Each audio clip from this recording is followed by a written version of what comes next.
You awake? Awake. Aware and alert? Bright-eyed and bushy-tailed.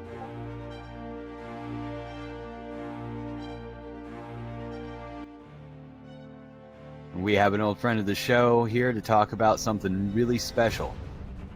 Venus, can you tell the viewers at home what we're talking about today?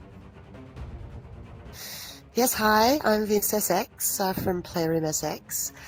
Well, I thought, Rexxy, it would be fun to delve into something a little more adult today and have a look at our sexual preferences and, the type of activities that we do when we connect with others. And the fact that our drive to do that actually lies in our deepest emotional needs. Why do you want to interact? Where do you go in your brain when you go into your erotic thought space? The only way you know to ask for what you want is to know what you want. And why is a big part of that. I like this. Yes, and it's actually interesting you say that, because often we don't know even how to find out what we want. Yeah, so we almost need to go back quite a few steps before you even consider, why we enter into intimate relationships. I think we're going to break a few things down, and hopefully for your viewers, they will be able to ask themselves a few questions, about what is my real need when I enter into sex. I'm really excited. I hope you're all really excited to have Venus back. Talk to us about communicating, not just with others, but what's inside you. Sex. I'm really excited about what VR actually gives us in terms of real connection. We can talk about, connection with others in real life, and that's super important. What does this space offer us?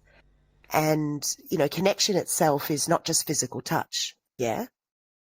That's one element of it, but it's actually so much more than that. And in regards to our intimate relationships with our friends and with our lovers, human connection is more about being fully seen.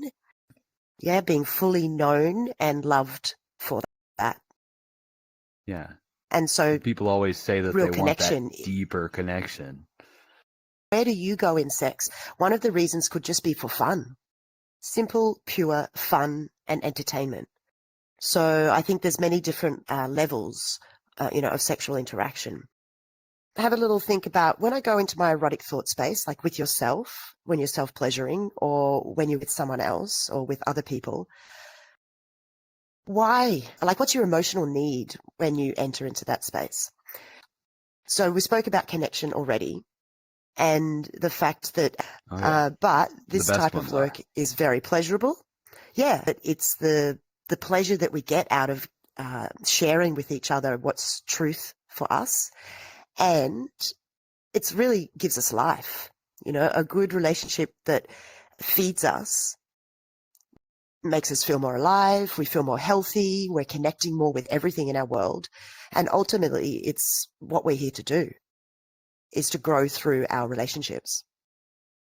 So what happens when we don't have these connections? Are there things that we could see in ourselves where oh, well, I'm missing something? I think that's a very common thing that I hear as a coach and a sex educator. The lack of connection makes us feel like, well, I'm just here on my own and no one else actually has these problems that I do. So therefore, I'm not going to speak about them because I'm a bit embarrassed about it. And so one of my missions is to actually unlock all of that embarrassment and shame, around talking about what our issues are, or even talking about, I don't know, I'm not sure. And in doing that, we get to know more about ourselves, what we like, and ultimately get what we want in our connections. Right. So you also see the stress that disconnection brings has contributed to things like addiction, ADHD, anxieties, definitely depression, where our whole sort of view of life is depressed and we can't see any way through it. It's also can be linked to heart disease, and those serious things like our immune system being suppressed. Now we've had a lot of repression of sexuality, a lot of pushback on you can't talk about that, that's not polite conversation. And now we're seeing the results of having to suppress that on a societal level, that we are now seeing so many people with intense anxieties, ADHD. We are seeing, it is a very common thing that I also hear all the time. No one has these same problems, or it's like a layering thing where people are starting to feel ashamed that they feel ashamed. And that's an extremely unhealthy cycle to get stuck in. Yes. My mission, in a way, is that we can have a simple conversation like we're having now.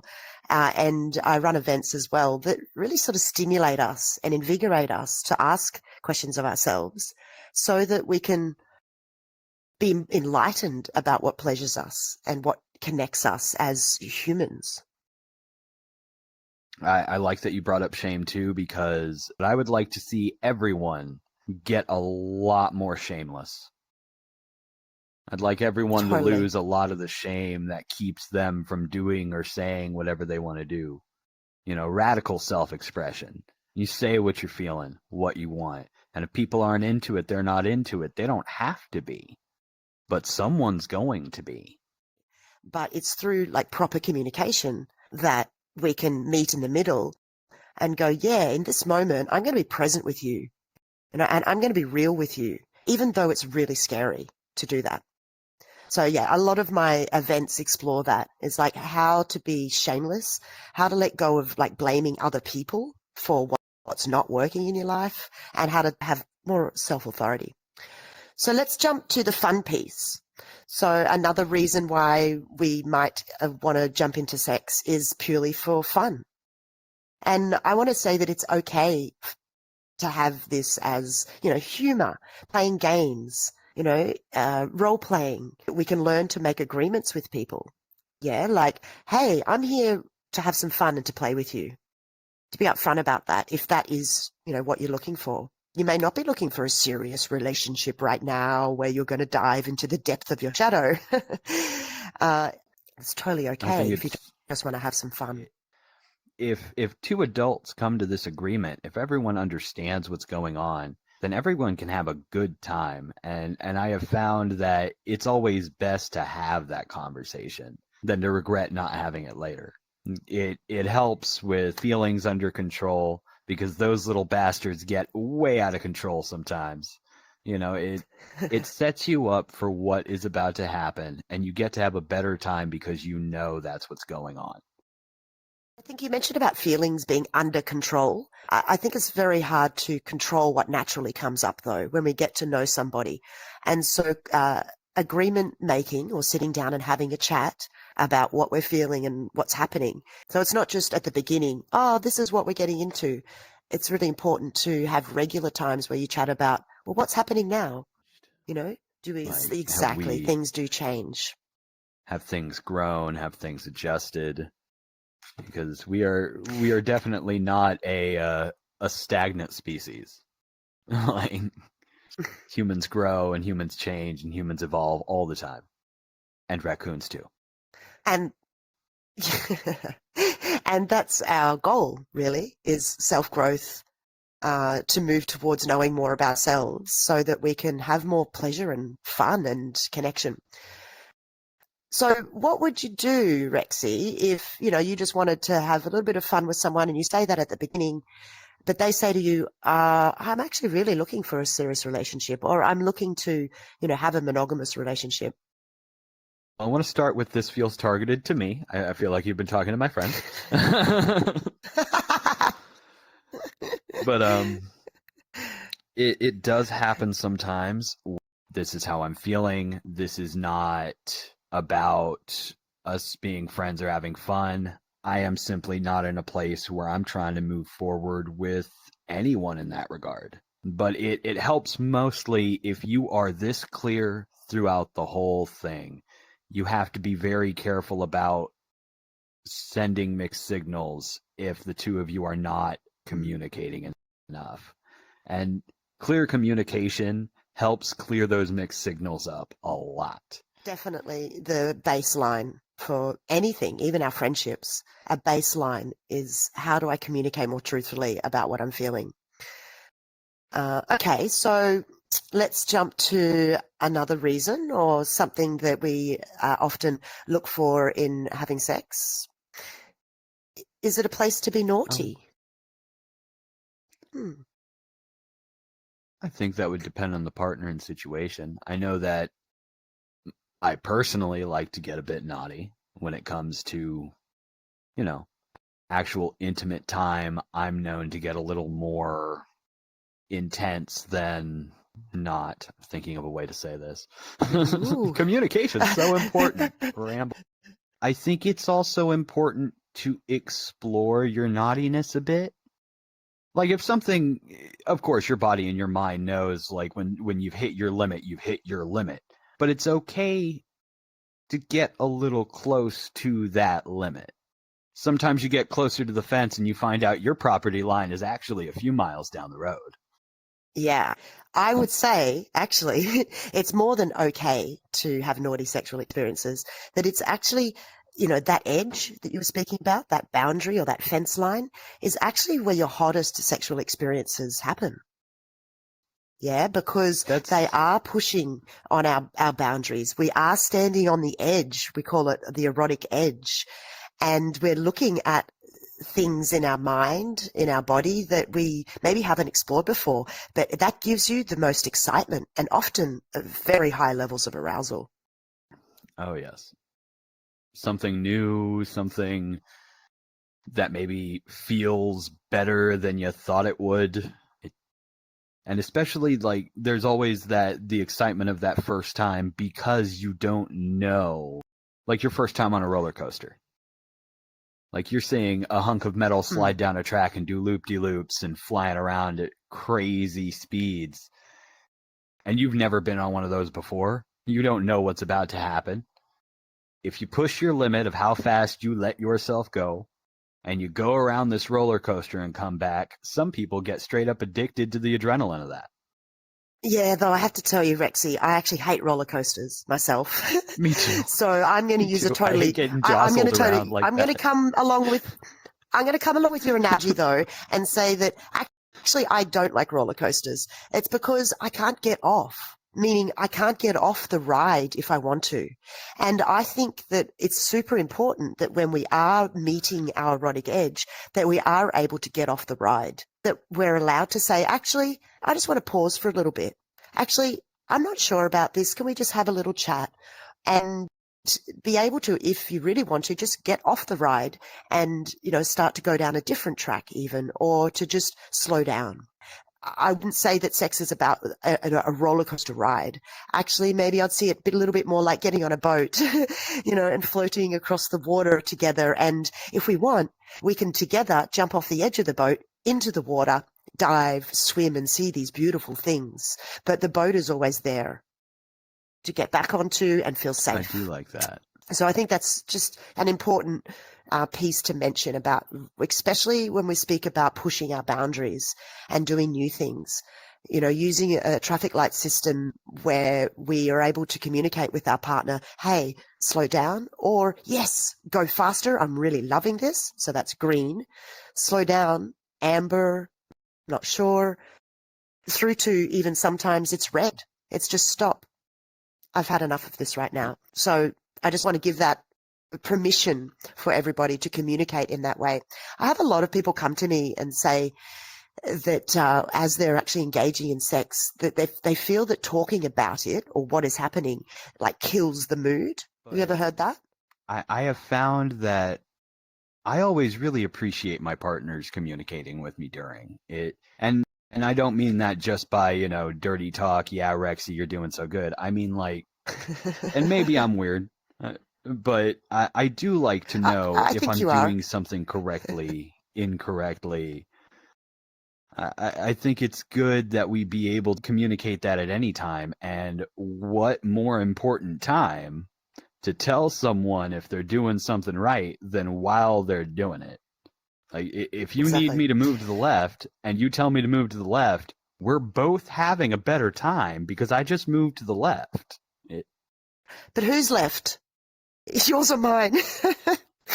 Well, see, that would be the follow-up question. Yeah. That, or I would move to my left, and then I would get if like a you're claw in down the here, back. if you're down here and I'm here, my left is your right, right? True, true.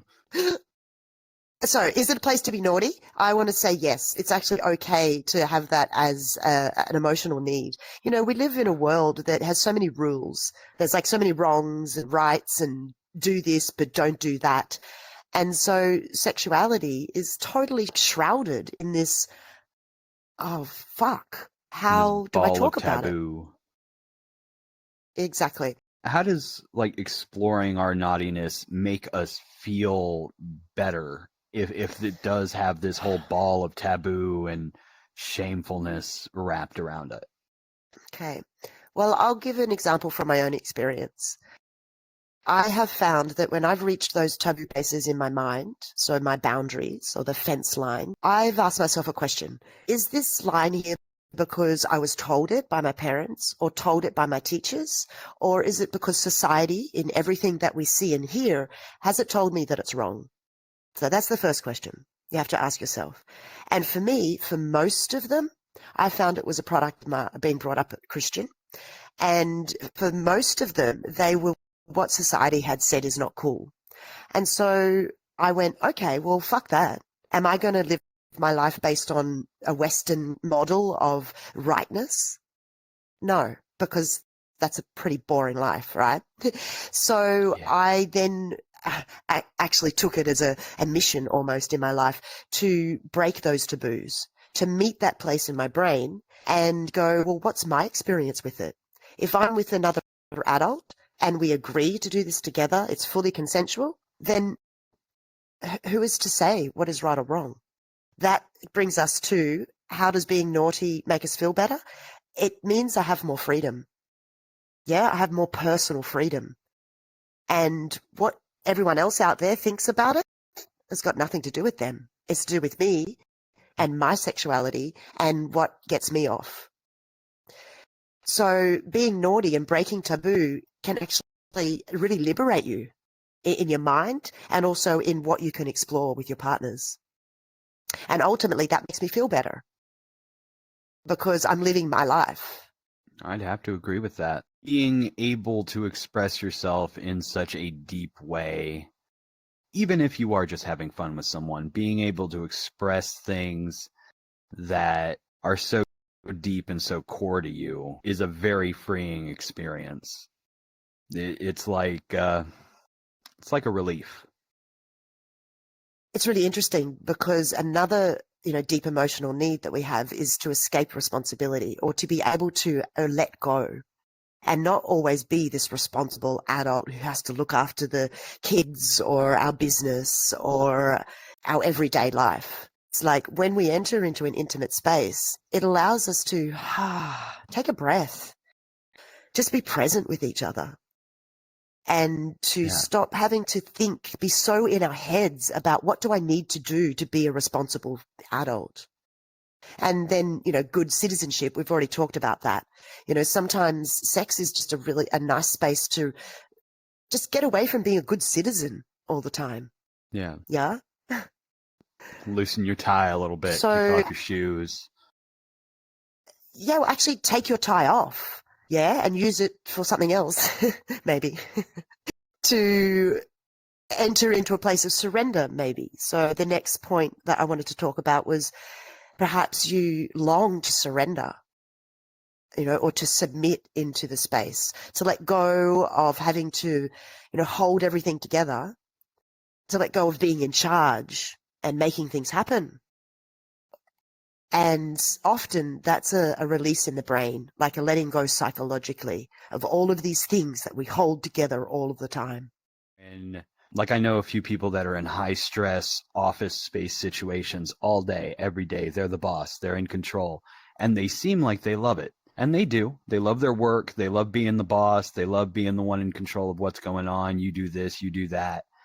But when it comes to their more intimate moments, they don't want to have the responsibilities. They don't want to have to be in control. This is their release time, and they need someone that will let them have this time of doing and deciding nothing. That's something common I see, just like the opposite of people that don't experience a lot of control, that do have to kind of answer to multiple bosses, do this, do that. Maybe they have a lot of stressors at home. In their most intimate moments, they want to be able to have control. And a lot of times they want to have someone telling them they are doing a good job at having that control. So I want to pull apart a little bit what you've said there, because there was two different elements and they're great. So it's a very common example that you gave, you know, the high-flying businessman or businesswoman who has so much responsibility. They're managing all of these people and these high-level situations. And they're the ones that will hire a dominatrix or will ask their partner to allow them to be in a submissive space purely because, for once I can let go of all that bullshit and actually just be the one receiving pleasure or receiving pain or whatever it is that gets them going. And that is a level of submission. So that could be definitely something that drives you in your needs. And then you also spoke about the opposite of having an element of action, of direction. We could call it dominance, as we definitely often say, you know, I'm in the dominant role.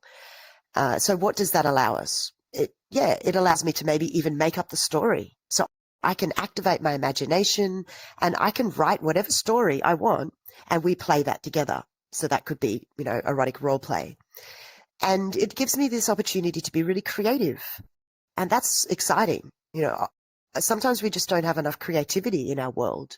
And yet we can bring that into our sexuality of creating a scene where I'm going to be this particular role, where I'm going to be in charge or I'm going to have control of what's happening and you're going to allow me. So I had this relationship where I explored that surrender place, that place of submission where I was their sex slave. And I loved this because to start with, I was exploring different sexual activities that I'd never done before. They were a little bit more mature than me and they had a lot more experience. And so I just learned about new things about my body. But it also gave me this element of therapy where I had this connection with this person where I could be messy. You know, I could cry. I could sometimes even allow my inner girl to come out. And they held me in that space. And I felt really safe. I felt really protected by this masculine. And it was a therapeutic result. In the end, I felt safe to be in the masculine space, surrendering, being vulnerable, and I knew that they were going to hold that space for me because we had set up these very strict agreements. So after many years of that, I came to a place where, wow, okay, I don't need to be so masochistic anymore. I can actually step out of that place of submission, and we had much more of an equal relationship after that. After I said, okay, I'm done with that, because I'd healed some things in myself, actually. Like healed this, you know, for a lot of women, I'm going to put it out there, there is a father relationship that sometimes needs healing. You know, and that can be done with proper agreements, with a safe container, a space that you enter into safely, and you can actually heal. So that's another reason why we might want to explore, you know, connection in sex is for healing. I like that a lot. I agree with that completely. And these are concepts that seem to be known.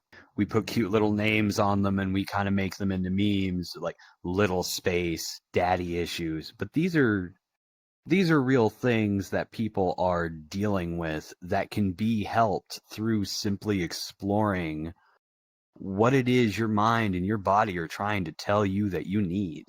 Yeah. And what is the most, like, one of the most iconic songs in, you know, pop culture that has actually been named one of the greatest Marvin songs Gaye. of all time? Exactly. Sexual Healing. God, that's a good song. That was one of the hottest pop culture turn-on songs for a while, right? You know, that has actually formed. That's on a lot all of my turn-on playlists. There you go. Sexual healing, yeah. Okay, so what was he talking about, do you think? Was it just about bonking? Was it just about humping everybody as much as you can? Or do you think that there was something else that was sort of underlying that message? I know, of course, this is art and left to interpretation, but I know that I personally always looked at it as more than just the physical activity. It's everything around that too.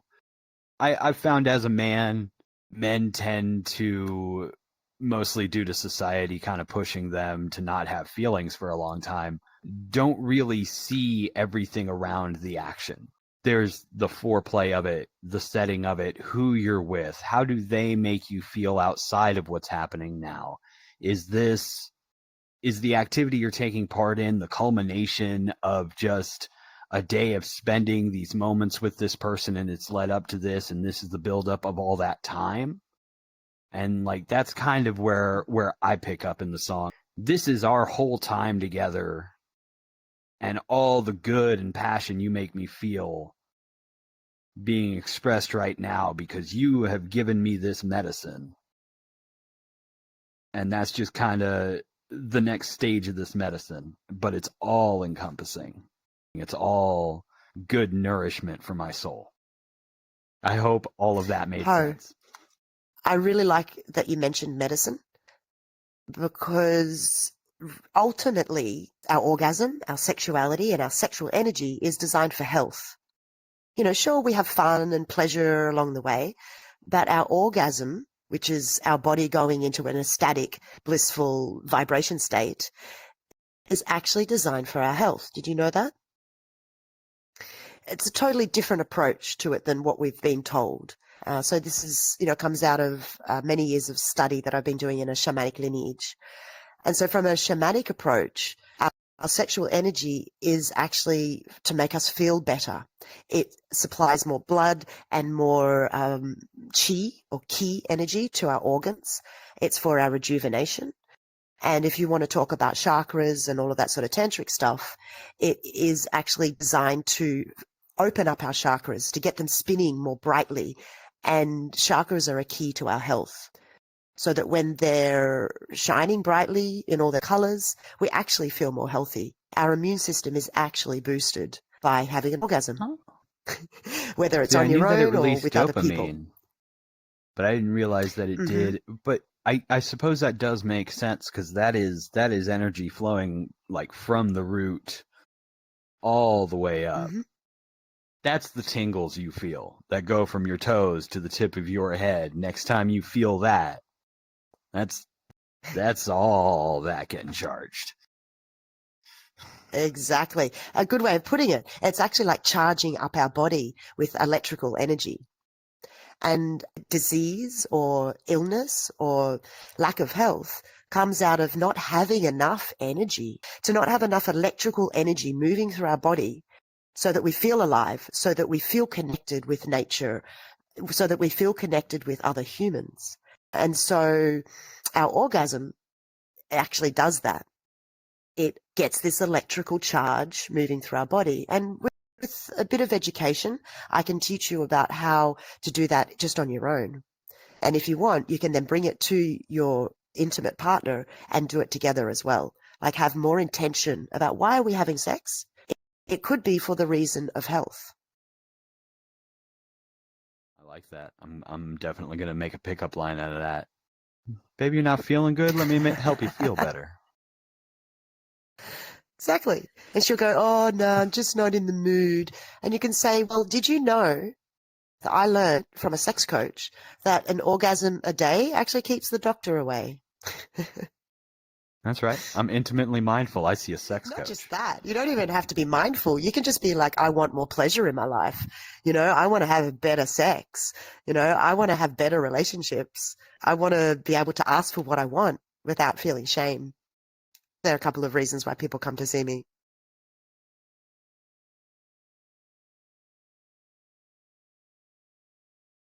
Some people can approach sex to reach transcendence. So from the dictionary, it says that transcendence comes from the Latin prefix trans, which means beyond. and the word scandere, meaning to climb. So when we achieve transcendence, we've climbed beyond our ordinary limitations. It's a condition of moving beyond our physical needs and realities. So one way to achieve transcendence can be through sex, definitely. But mostly people have heard about things like maybe fasting for a long time or going through extended periods of meditation. We can't actually reach transcendence if we have trouble letting go of our material world. Of our material needs. If you're really hanging on to the material world, it's almost impossible to achieve transcendence. And we see that reflected in philosophies in almost every religion, Eastern and Western. There is this thing of like holding onto this world is going to keep you in this world. But how do you think it relates to sex, though? Transcendence, which is a spiritual experience, but for most people, they don't really understand that.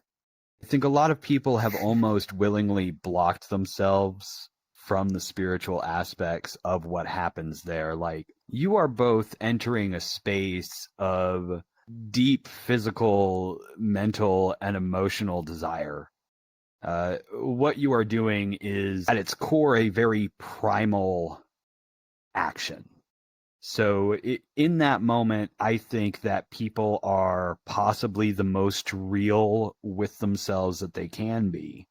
And to see someone so exposed and to be a part of that moment and to be that exposed as well, how could you not make some kind of spiritual connection there? Even if you don't realize it, if you're not getting some kind of spiritual feedback from that, something is going on. Spirituality for some people is a bit of a no-go zone, because they link it to religion.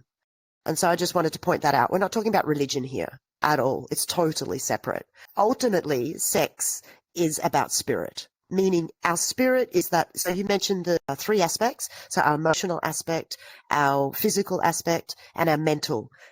There's the fourth one, though, which is our spiritual aspect. And not talking religion, it's just that part of us that is living. It's a part of us that is alive. It's what's animating our whole body. We can say that the fourth aspect, which is our spirit, is what is actually determining what we need in our world.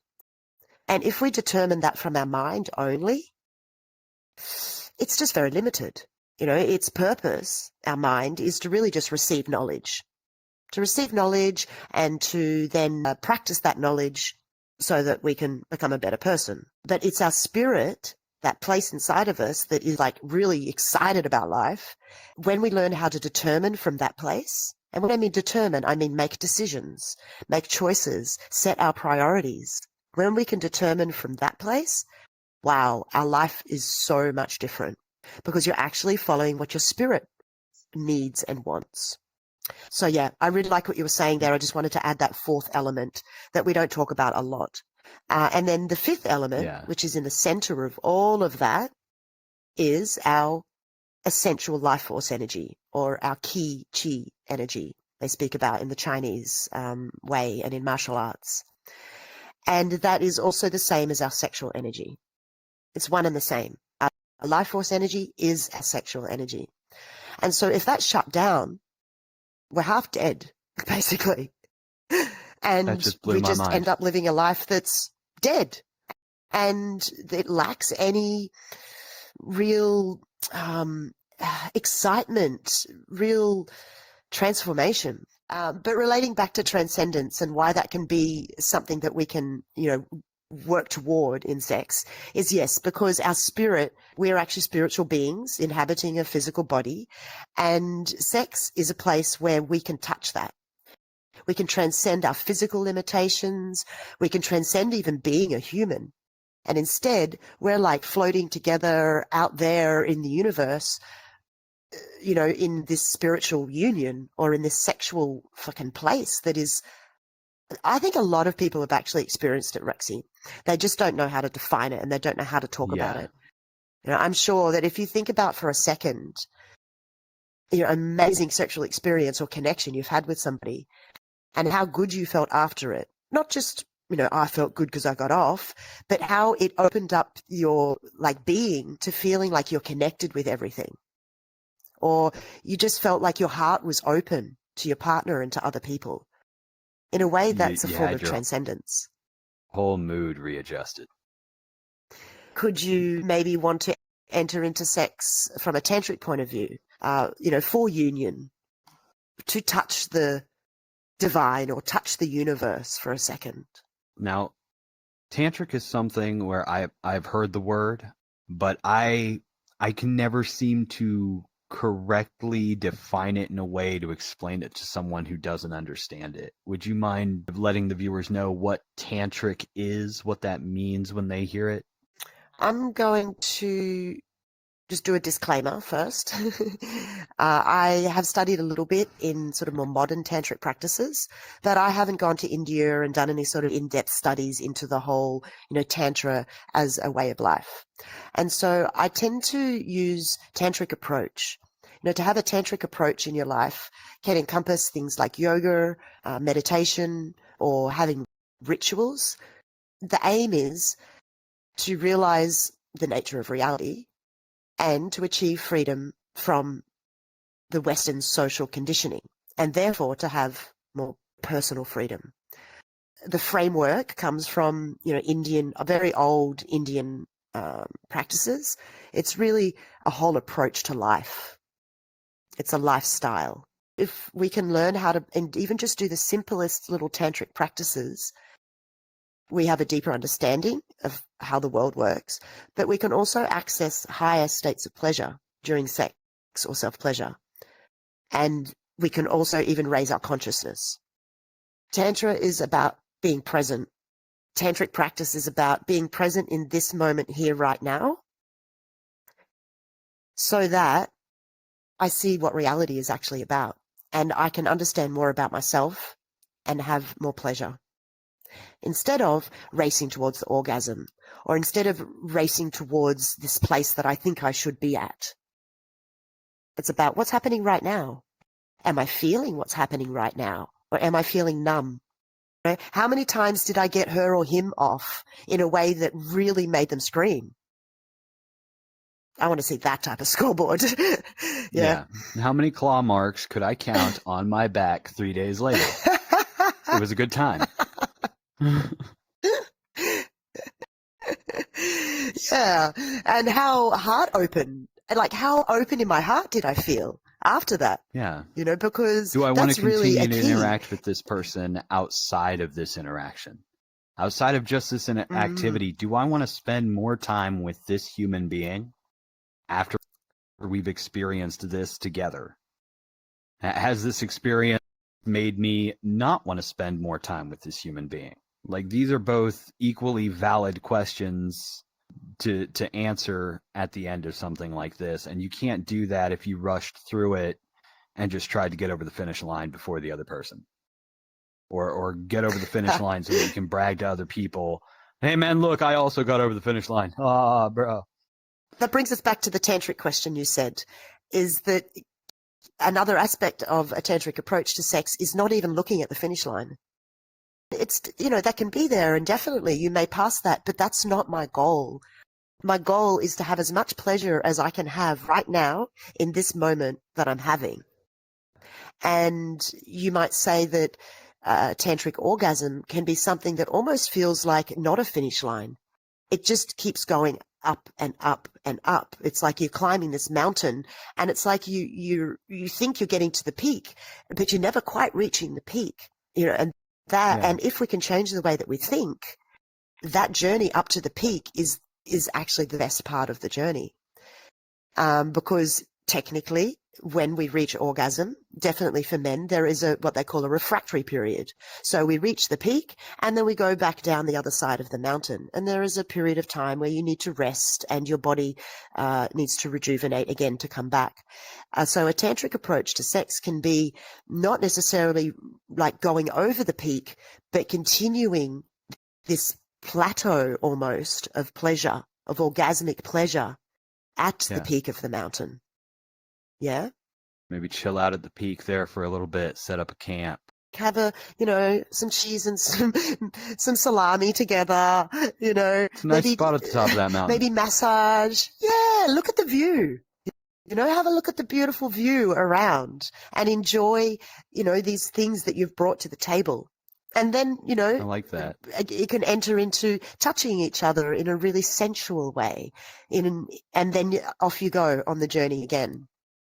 So you could say that the feminine energy is more like water and the masculine energy is more like fire, right? And so the masculine can get hot very, very quickly. You're ready to go in an instant sometimes. Yet the feminine energy is more like water. It needs time to boil. So the fire is put underneath the water, and there is time, as you know, before the water is boiling. But once it's reached boiling point, it just keeps going. And then she's hot and she's ready to go. And so if you can understand that instinctive, like natural difference between the masculine and the feminine energy, we can actually meet in the middle and give each other a lot more pleasure. It's great to have the fire. It is necessary. That's one of the best examples I've ever had the feminine and masculine energies put, because it works. It's so many ways. Like even like to be able to cook something, you need to cook it in the water. The water has to get hot. It needs the fire. Like, sorry, that you blew my mind again, Venus.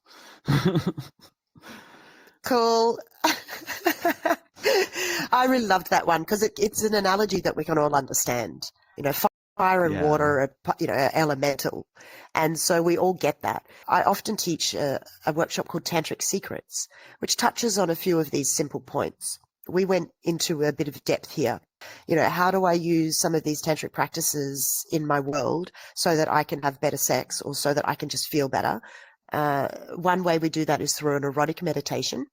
So a relaxation exercise where I guide you through a journey in your body with breath and with self-touch and with an awareness of your chakras. So we learn a little bit about what chakras are first and the keys to them, and then how to imagine your chakras as you're doing the meditation. We've talked about a lot today. We've gotten really deep with you. Thank you, Venus, for coming, and thank you and VenusSX for what you guys do. I have a lot of fun exploring with you guys. Having you come and be a part of the show again is just great. From me and all of my friends, to you and all of yours, you stay safe out there.